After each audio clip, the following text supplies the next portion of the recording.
crente no carnaval, lá na Sapucaí, para evangelizar. Montar o bloquinho de Jesus, como é que seria isso, né? Montar bloco de carnaval, a igreja. Tá certo isso? Primeiro, eu nem duvido da boa intenção de muitas pessoas.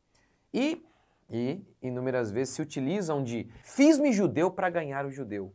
Fiz-me gentil para ganhar o gentil. Eu quero dizer que você entendeu errado essa passagem. Então, mais do que falar apenas sobre essa questão de bloquinhos, ou então, não tem bloquinho não, mas ir lá no carnaval, ir lá na Sapucaí, pregar. Vou falar então sobre isso e quero usar esse texto, fiz-me judeu para ganhar o judeu, ou seja, interpretar de maneira correta, porque eu acredito como uma quantidade imensa de mundanismo entra na igreja através disso. Vários eventos para evangelizar jovens que utilizam esse versículo, mas na minha opinião não tem nada a ver. É uma interpretação incorreta desse texto. A gente precisa do contexto para interpretar esse texto. Então, curta, comente, se inscreva. Bora para mais um vídeo. Então vamos lá. Eu já vi alguns pastores justificando. Ah, a igreja dele fez lá um bloquinho de crente lá, uma banda. Não é banda que fala, né? Sei lá. Fez lá um bloquinho lá, foi lá pro carnaval para evangelizar. Ou então, tem uma igreja, vai lá e leva um grupo de jovens lá no meio do carnaval para evangelizar. E qual é o versículo que sempre utilizam para realizar essas estratégias que, na minha opinião, são carnais, mundanas? 1 Coríntios 9, em que Paulo fala assim, ó, eu fiz-me tudo para com todos a fim de ganhar alguns. Fiz-me judeu para ganhar o judeu, fiz-me gentil para ganhar o gentil. Gente, na realidade, esse versículo tem sido utilizado, então, para se introduzir todo tipo de estratégia mundana e carnalidade na igreja.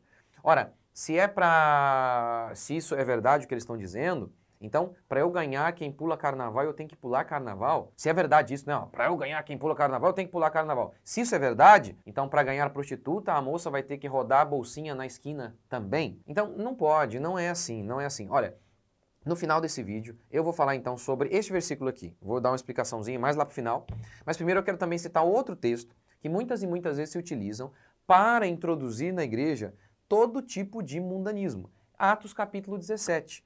Esse é um texto muito falado, muito utilizado para se introduzir estratégias evangelísticas bem mundanas na igreja. Paulo estava em Atenas, na Grécia, e lá ele ficou indignado com a quantidade de ídolos que havia ali. Havia até um altar ao Deus desconhecido. Eles tinham tantos deuses que eles ficavam com medo. Vai que nós estamos ignorando algum Deus. Então assim, vamos deixar um aqui ao Deus desconhecido. E Paulo então diz assim, ó, eu prego para vocês sobre esse aí, ó, o Deus desconhecido. E aí o que eles dizem? O que os pastores modernos dizem? Tá vendo? Tá vendo? Olha aí, ó. Paulo pegou uma coisa pagã, um ídolo, e partiu, e a sua pregação partiu dali. Tá vendo? Ou seja, então nós também podemos nos utilizar de algo pagão. Primeiro, Paulo, ele não estava no meio dos ídolos, que é o que muita gente diz. Não, a gente vai lá pro carnaval, no meio dos ídolos e tal.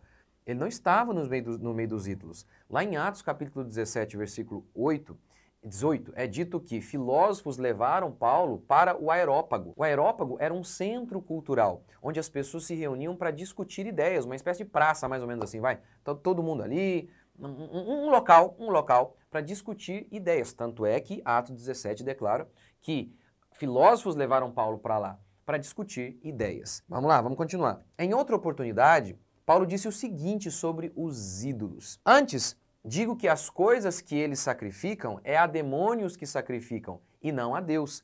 E eu não quero que vos torneis associados aos demônios. Então veja bem, no caso aqui, por exemplo, do carnaval. Aquilo ali é um culto a demônios. Aquilo ali é uma reunião totalmente idólatra. E Paulo disse, eu não quero que vocês estejam metidos, estejam lá no meio dessas coisas de ídolos. Olha que coisa interessante que eu vi aqui, uma pesquisinha rápida sobre a origem do carnaval. A associação entre o carnaval e as orgias pode ainda relacionar-se com as festas de origem greco-romana, como os bacanais, festas dionísicas para os gregos. Seriam eles dedicados ao deus do vinho, Baco, ou Dionísio para os gregos, marcados pela embriaguez e pela entrega aos prazeres da carne. Então a gente tem na origem aí do carnaval, uma oferenda ao deus Baco, aos deuses pagãos, e tem tudo a ver mesmo. Tem tudo a ver com essa idolatria, porque o que tem ali é coisa de demônio, não tem nada a ver com a fé cristã. Mas independentemente da origem, a gente vê que o carnaval é um culto.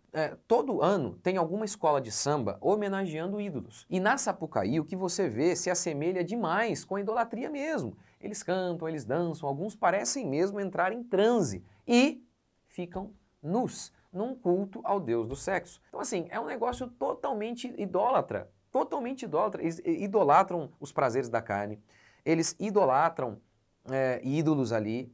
Paulo diz, não se associem, não quero que vocês estejam lá no meio disso. Portanto, me parece muito claro que não dá para utilizar o que Paulo fez aqui, ele estava lá no Areópago pregando, e ele não estava lá num culto, num bacanal, dentro lá de onde havia orgias sexuais, lá do lado de mulheres seminuas pregando. Não, não foi isso, ele estava no Areópago. Ele não estava dentro de um templo onde havia orgias e lá dentro, ao lado de mulheres nuas pregando. Tem nada a ver. Então as pessoas se utilizam do que Paulo fez em Atos 17, não tem nada a ver uma coisa com a outra. Paulo estava no Areópago. Paulo não estava dentro de um templo onde havia lá um culto, onde havia as pessoas nuas. Não é isso. E é muito parecido, isso é muito parecido com o que a gente vê no carnaval. Você está lá dentro daquele templo, que é a Sapucaí, você está naquele lugar de orgias em que as pessoas estão nuas. Paulo não fez isso. Paulo não foi dentro de um negócio desse para pregar. Ele estava no Areópago. Era uma espécie de salão, uma praça em que se discutiam ideias. E isso aqui é necessário enfatizar, a questão da perversão sexual. Paulo ordenou que fugíssemos da idolatria. Mas Paulo também ordenou que fugíssemos da perversão sexual. Fugir das paixões da mocidade, como por exemplo José. José, ele não resistiu à mulher de Potifar. Ele correu. Então, ao colocar membros da igreja, adolescentes para evangelizar ao lado de mulheres nuas, muitas com os seios de fora, o que você está pedindo é que eles quebrem um princípio bíblico de vitória contra a tentação. Fugir da tentação sexual. Imagine, irmã, seu filho com 14 anos evangelizando ao lado de uma mulher nua. É o seu marido, é isso que você quer? A Bíblia ordena, controle-se em relação à ira, à mágoa e por aí vai. Mas em relação à tentação sexual, o que Deus ordena é fugir. Fugir das paixões da mocidade. Ok, então vamos voltar ao fiz-me tudo para ganhar todos. Fiz-me judeu para ganhar judeu. Fiz-me gentil para ganhar o gentil. Qual o contexto da fala de Paulo? Lembra disso. Versículo sem contexto é pretexto para a gente inventar um monte de besteira. Qual o contexto dessa fala aqui? O contexto é o seguinte, e o contexto começa ali mais no capítulo 8. Paulo começa o capítulo 8 respondendo a seguinte pergunta. Paulo, podemos comer carne sacrificada a ídolos? E ele responde que sim, que o ídolo não é nada em si mesmo, não é coisa alguma. E que eles não se tornariam piores ou melhores, porque eles estão comendo algo ou deixando de comer. Porém, Paulo continua, alguns irmãos, por terem uma consciência fraca, achavam que aquilo era errado, que comer aquelas carnes era algo incorreto. Portanto, Paulo diz o seguinte, gente, por amor a essas pessoas, eu me faço fraco para ganhar os fracos. Tá vendo? Esse é o contexto. E aí então, a gente vai para o capítulo 9. Paulo começa o capítulo 9 de sua carta aos Coríntios falando sobre o direito dele de receber salário como pregador do evangelho.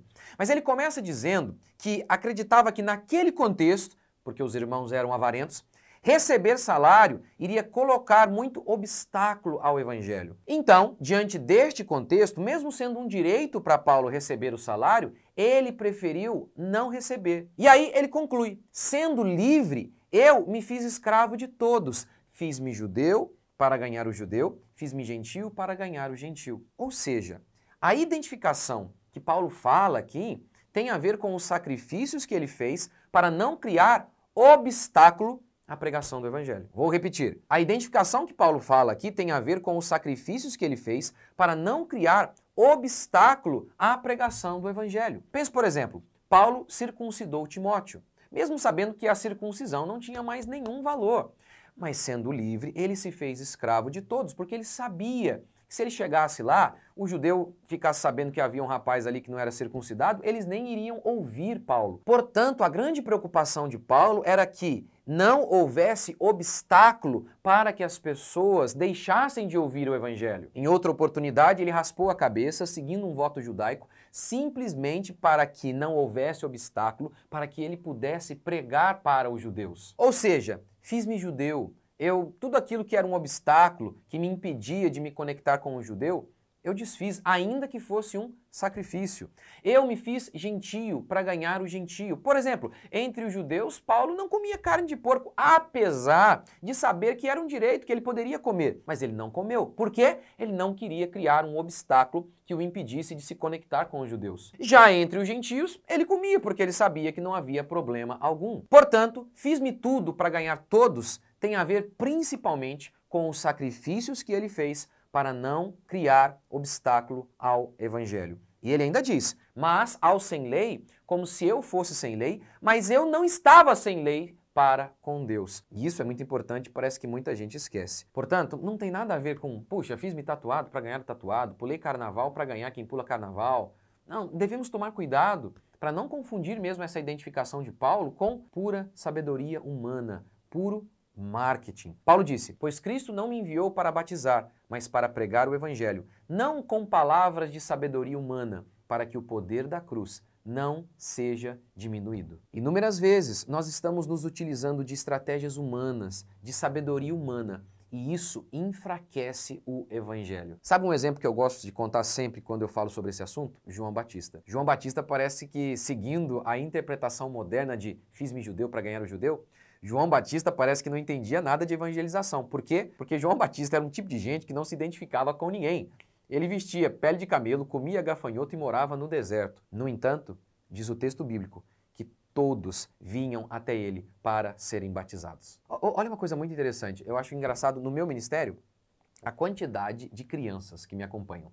A quantidade, crianças mesmo. Eu lembro, lá em Brasília, tô lá em Brasília, aí já tem um menininho ali, fui pregar em Brasília, um menininho tinha uns 8 anos me esperando lá, queria falar comigo. Tava agora na conferência Legado Cristão, uma montoeira de meninos vieram falar comigo.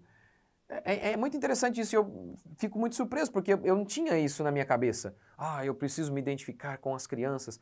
A única coisa que eu tentei fazer foi pregar da maneira mais simples para atingir o maior número possível de pessoas. Mesmo quando eu pego algum conceito bem complexo, eu tento explicá-lo da maneira mais simples possível para que qualquer um consiga entender. E eu não fico aqui, ô mano, é nóis, ô velho. Não vou colocar aqui o meu cabelo aqui que nem uma calopsita aqui com gel aqui pra cima aqui. Mesmo porque já não tô nem tendo mais muito cabelo, né? Mas enfim, e assim, quando eu vou pregar em vários lugares, a quantidade de mãe que chega lá com o menininho e o menininho gosta e me acompanha, assiste todos os dias. Portanto, o que a gente precisa entender desse fiz-me judeu para ganhar o judeu é, a gente não deve criar nenhum obstáculo e a gente deve fazer sacrifício se preciso for, para que o evangelho chegue mais longe. A questão é que muitas e muitas vezes é até fácil, não tem nenhum sacrifício, vai lá e vou tocar no carnaval. Mas olha o sacrifício que Paulo fez. Ele deixou de receber salário. Em outro momento, ele associa isso aos coríntios, ele dizendo assim, olha, se o meu irmão é fraco, eu deixo de comer carne para ganhá-lo, para que ele não fique ofendido. Essa é a ideia, os sacrifícios que a gente faz para que o evangelho chegue mais longe. Então está muito mais associado aqui com os sacrifícios que fazemos para não criarmos obstáculos do que com uma mera identificação material, com a mera, simplesmente o fato de vestir a mesma roupa do cara para então me conectar com ele.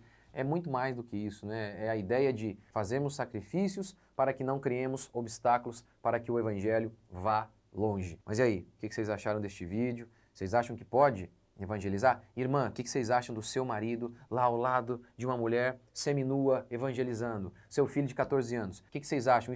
Isso é uma estratégia correta? A gente tem que ir, como Paulo falou, lá no templo, lá no meio do templo de Afrodite, por exemplo, em que as mulheres ficavam nuas, nós podemos ir, participar, nos associar com as coisas dos ídolos? Eu acredito que não. Mas deixe seu comentário aqui, Deus abençoe. Até o próximo. Não pule carnaval, hein?